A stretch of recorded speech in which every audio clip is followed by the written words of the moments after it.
Hi యూయర్స్, ఈరోజు మనం doctor BR Ambedkar open యూనివర్సిటీకి సంబంధించిన డిగ్రీ మొదటి సంవత్సరం మొదటి సెమిస్టర్లోని తెలుగు సబ్జెక్ట్ నుండి ఈరోజు మనం ముఖ్యమైన ప్రశ్నల గురించి చర్చించుకుందాం.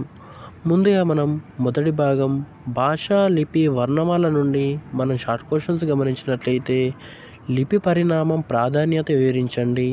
తర్వాత నుండి మనం లాంగ్ క్వశ్చన్స్ గమనించినట్లయితే తెలుగులో వర్ణమాల స్వరూప స్వభావాలను వివరించండి. తర్వాత రెండవ భాగం మౌఖిక భాష నుండి మనం షార్ట్ క్వశ్చన్స్ చూసుకున్నట్లయితే మౌఖిక భాష లక్షణాలను గుర్తించండి.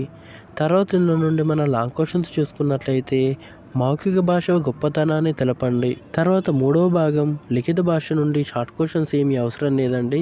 ఇందులో నుండి ఒక లాంగ్ క్వశ్చన్ అయితే చూసుకోండి. అదేంటంటే లిఖిత భాష సాహిత్య అధ్యయనంలో పరస్పర పురాకాలు చర్చించండి. తర్వాత నాలుగవ భాగం చదివే పద్ధతుల నుండి మనం షార్ట్ క్వశ్చన్స్ చూసుకున్నట్లయితే చదివే ప్రక్రియలో ముఖ్యాంశాలను విశదీకరించండి. తర్వాత నుండి మనం లాంగ్ క్వశ్చన్స్ చూసుకున్నట్లయితే భాషా ప్రయోగానికి సంబంధించిన నైపుణ్యాలను పేర్కొని వివరించండి.